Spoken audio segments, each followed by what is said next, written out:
My season start plan was to play Lightning Beam Rosa, and that got a little muddled around the midpoint, where I wanted to transition from my Ground Shaker build to Lightning Beam. Except I was also tired of dying to enemies getting to hit me, so I thought why not play something a little different, because Frostbitten Heart had just been reworked, and frozen enemies, at least those that aren't bosses, don't get to move, which greatly reduces their damage output or ability to fight back.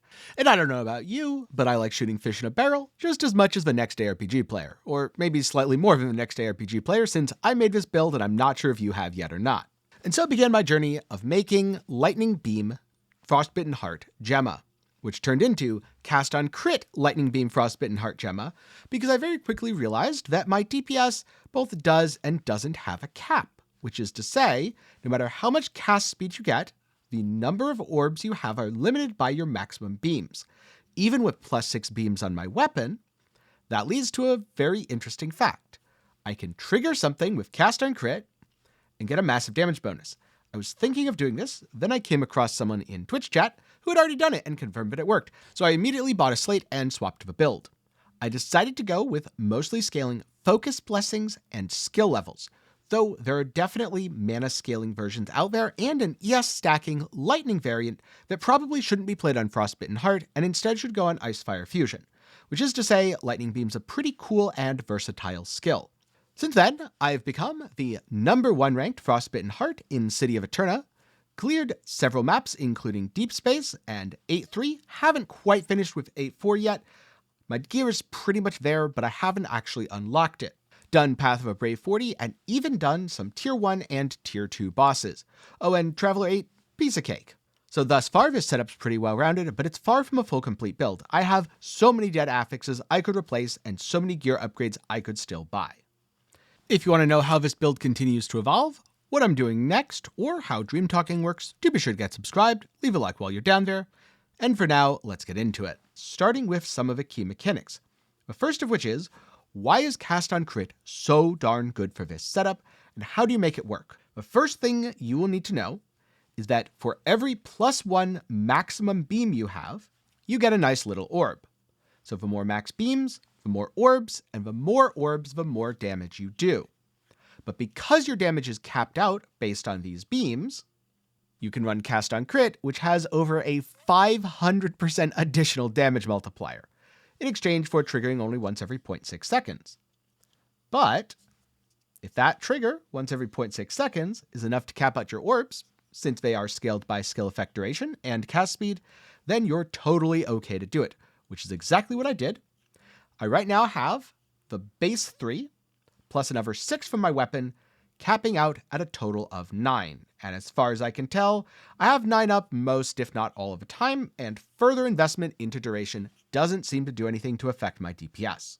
Now, using Cast on Crit Strike means we get to Savage Charge Around, which enables all sorts of defenses, like Harden and Barrier. It also means scaling this build gets a little complicated. We're a Spellburst build, so maximum Spellburst scales your damage. Also, Cast Speed scales Spellburst Charge Speed. So, Cast Speed scales your damage. It also scales how quickly the orbs fire individually, even if you're at your cap. Fun fact. Now, Attack Speed, to a point, scales your damage, and can also lower it as you desync from your trigger interval. Speaking of, trigger cooldown reduction increases the rate at which you will trigger the main lightning beam, which increases the rate at which you can fire lightning bolts, and thus reach your maximum orbs. That scales it as well, as does skill effect duration, making the orbs last longer. Confused yet? Oh, don't worry. You also need to cap out your attack critical strike. Luckily, the versatile talent takes care of that for us. Otherwise, that might get a little bit confusing. And then, since we're stacking focus blessings, that scales damage by providing flat crit multi, additive damage, and a few other things that I probably forgot. Oh, cast speed as well. And there's probably some other minor effect, which I've forgotten about. TLDR, there's a lot to scale here. Defensively, we're an energy shield build, and the skill effect duration scales our defensive skills, keeping them up 100% of the time. The more energy shield and intelligence you have, the tankier you'll be, plus getting things like Fizz Taken As or armor could be good, but I haven't invested into those personally. Instead, I've really gone all in on the energy shield, and I'm just kind of winging it. I'm able to survive most things, Though, of course, those Watcher projections that appear are able to kill me, because I'm gonna be honest, I feel like they can kill pretty much anything. And again, despite the fact that my gear is in a pretty good spot, it's definitely not finished. So with those key mechanics out of the way, let's start talking about some specifics by going over the skills, talents, divinity slates, hero items, gear, and crafting. So here we have the build's main skill with a wonderful 1959 DPS. That's right, this build can clear 8-3 on 1559 DPS, or maybe you just shouldn't trust every tooltip you meet. The links here are pure utility and the blinding is very optional. So, Savage Charge is a great way to trigger cast on crit because it hits very frequently. You could instead use Whirlwind or pretty much any skill that you want that is an attack and can crit. However, by using a channeling skill, we get some interesting advantages, like being able to run guard support, which gives barrier whenever you reach max channel stacks. You should pretty much be at this all the time, and do remember, this needs to be supporting an attack, otherwise your cast on crit won't go off. Then there's Hardened, which supports melee skills, another reason to use it, and yes, you could use Whirlwind instead. You gain Hardened, a nice extra defensive layer. Mark, to mark enemies, increasing your damage done to them. And Blinding, which gives enemies a mischance. Always great to reduce the damage you take. First up, Rhythm with Delayed Pain, Defense Layers, and Extend Duration. As far as I know, Defense Layers supporting multiple skills does not stack, so I am not duplicating it, but technically you could if it does, and I'm not quite sure how you'd go about testing that. If you've tested it for yourself, feel free to post your results below. The main goal here is to automate Delayed Pain, since it'll be up 100% of the time, and oh yeah, we have plus 10 to skill level, making it nice and juicy.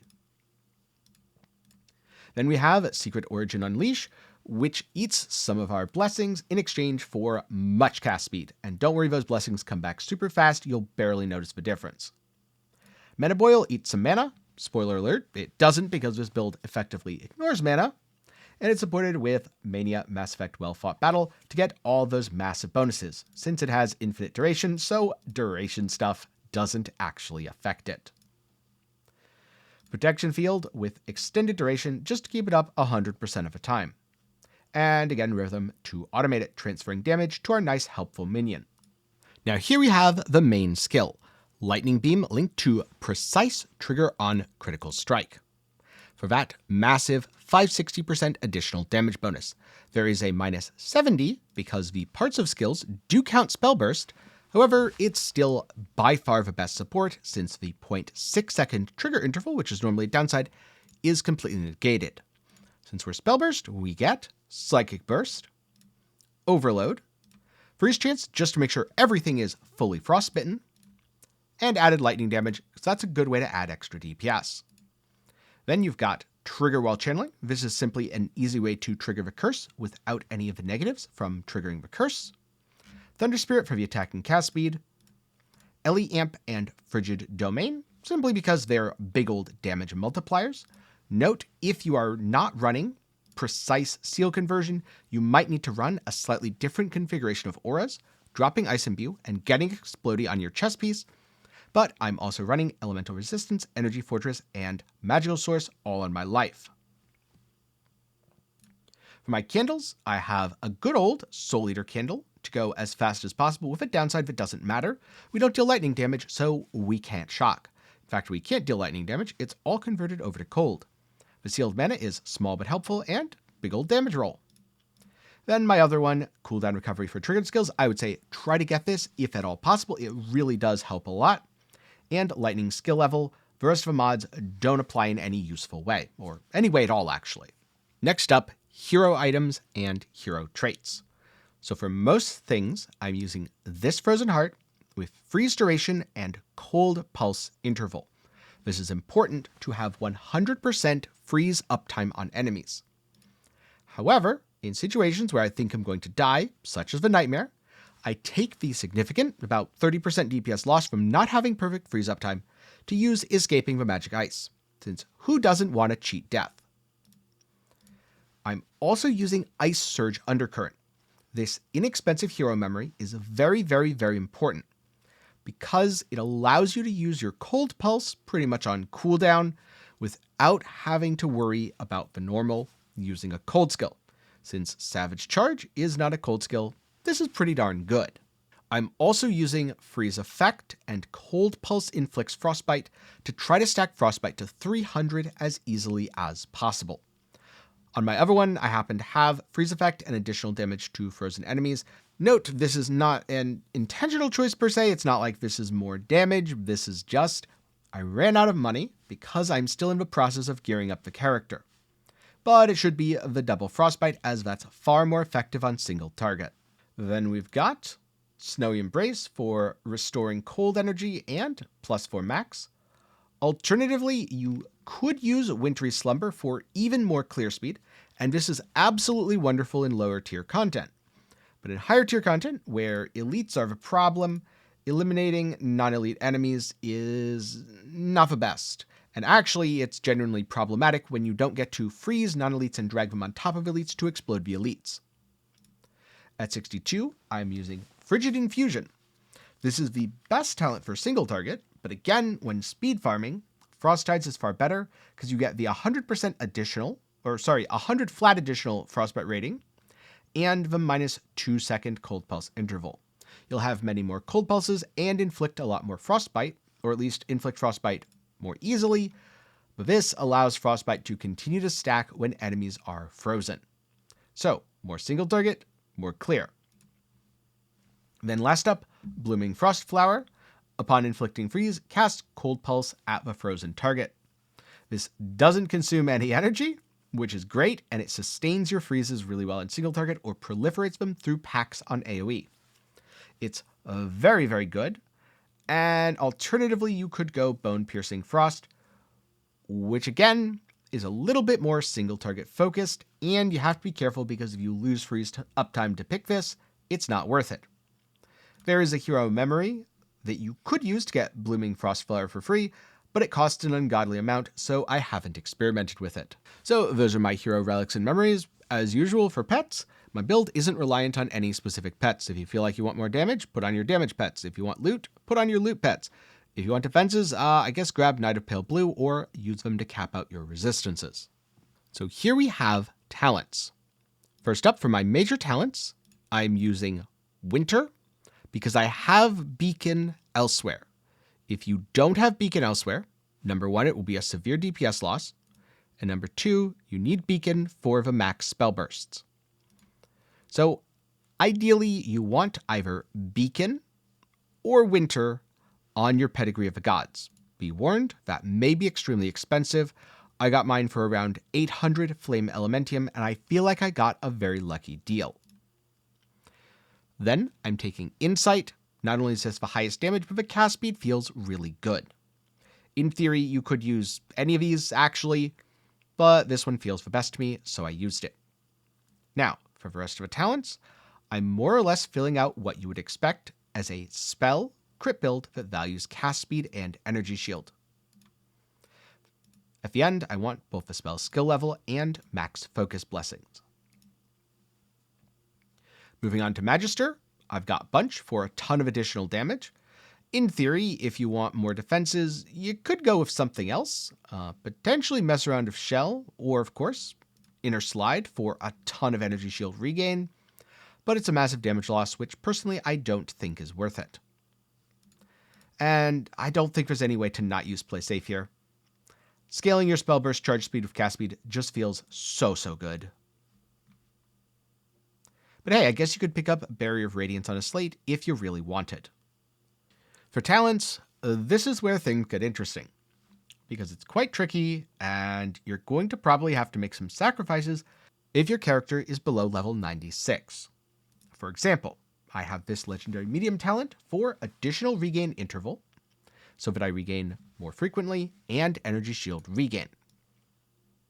That's what you'd probably drop if you're below 66, and depending on your gear, it might be better to get the spell damage as opposed to the cast speed. I've gone back and forth on these, and at this point in my current gear, I can't tell which is better, so I just opted for cast speed, because cast speed must be good. Now coming down here, this is where things get tricky. I have 5 points into sealed mana. because I have sealed mana on a candle. If you don't have enough sealed mana on your candles or slates, you will need the 6th point here. I also have 5 points into the skill duration. Depending on how much skill duration you have elsewhere, and how much triggered skill cooldown you have, depends on how many of these you need. You might need all 6, you might need more than 6, or you might not need any of them at all because you could make up for the skill duration elsewhere. And then I fill it out by grabbing both the max spell burst and energy shield charge. This is really, really important because it means that your charge starts and won't be interrupted for 2 seconds while you're clearing. Last up, we use Arcanist for the 90% additional against frozen enemies. And of course, stripping enemy cold res via extreme coldness. Then going through, grabbing mostly damage nodes. Owning additional stacks of blessings, because why not? This is also a great way to generate focus blessings. Grabbing a little frostbite chance, just so everything can frostbite. Scaling frostbite inflicted, since you want enemies to reach 300, and scaling freeze duration. I think there's a little room, depending on your hero items, to tinker around with these and swap it just a bit. For my slates, I have the Beacon Versatile Pedigree. It even has max energy shield, attack, and cast speed. It's just a really good buy. Then this slate with lightning skill level, +1 max spell burst. You will want max spell burst somewhere, and ideally you want lightning or spell skill level on everything. This slate with a lot of really good stats. I got very lucky here. This is quite nice because you get the free defenses from Tenacity Blessing and the free speed and damage from Agility Blessing, but the max focus is really important. Then on this, really all I care about is this mod. Regains additional energy shield based on missing life. As a low life build, you're always missing almost all your life. This is nice but not mandatory. Overall, without this second mod, these are very cheap, by the way. At least they were before I made this video. Then here, Corner of Divinity, spell skill level, max energy shield. It's really just the spell skill level. Get any second mod that's remotely relevant. Spell crit strike damage per stack of focus blessing owned. I have like 13 focus blessings, so that's a ton of spell crit. Again, any mod that's relevant. I like some extra defenses for even more energy shield. First up, my weapon. Not only does it use a sweet dream affix, but it's pretty shiny. I have +6 to spell skill level and +6 to beams. Now, alternatively, you could drop the spell skill level for another mod depending on how many skill levels you have elsewhere. Personally, I find it really handy since not only does it scale my main skill, it also scales my auras, so I found it to be pretty good. Just know there are options. You can get things like maximum blessings. Those are pretty good, especially with focus, or off the beaten path and just pump all your skill levels up. If you elevate that, it's insane. Then spell damage or flat damage to spells. For every 14 int adds fire, cold, and lightning damage. This is a great way to add a little bit of fire that's not really scaled and a lot of cold damage. Ideally, you want the better version of this mod though. Right now I only have the T3 since I could roll it with normal dream crafting. Then additional damage for skills cast by Spellburst. And of course, replace the number 6 affix with a blemish. Ideally, I'd probably want to just downgrade it by a tier or something, but hey, beggars can't be choosers. Now, to convert all of your cold to lightning, you need a frozen lightning with this corrosion here. The rest of the rolls don't really matter, but you might as well get as much elemental damage as you can find. It's not like it's going to be expensive either way. Next, we have this ring, which had a little bit of an accident. See, originally it had yes on it, and when I elevated the focus blessing, that got taken off. I was really hoping it would take off the skill radius instead, or at least a resistance, since I could put those back on fairly easily. Sadly, no, it picked the worst possible thing. Now, ideally, I probably want a slightly different base anyway. Instead of the 36 flat, I probably want %, so I'm going to have to recraft it at some point. That's going to cost quite a bit, and this is good enough for now, so I kept using it.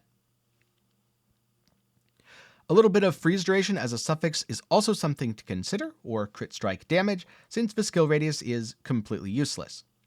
Though having the double high tier res is quite nice and does make the rest of the gearing easier, this ring has its merits even if it's not perfect. Next up, boots. Unfortunately, the prefix is just a blemish. I haven't really had the money to recraft it, but the goal is definitely to recraft it in the near future as soon as I have money. Now, you could also elevate the energy shield for even more damage, assuming that you're willing to risk stripping off your energy shield, of course. But it's very important to have the own additional stacks of focus blessing.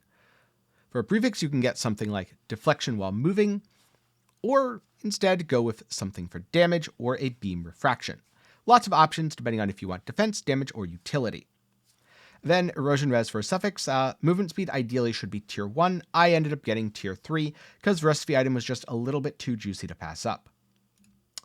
This belt also had a little bit of an accident. That's why it has this and not this. I really wanted to take off this max mana, and it was not having it. But hey, at least it took it off on the first elevation this time rather than the second, so I didn't waste the extra ultimate ember. I'm going to replace this, and I may even end up just using the beam belt for even more beams and thus more damage. On my amulet, I got a really basic one. It has max spell burst. This can be elevated to beacon if you need it. Active skill level, of course, increases the level of lightning beam, and crit damage for any stack of a blessing owned, which with like 8 non-focus blessings and another 13 focus blessings is a ton of crit damage. This cast speed is good, but the tier is not, and I should redo this at some point. Unfortunately, it's a little expensive, so I haven't. I'll probably just get an item that has this as a role rather than as a mod, which needs to be redone over and over.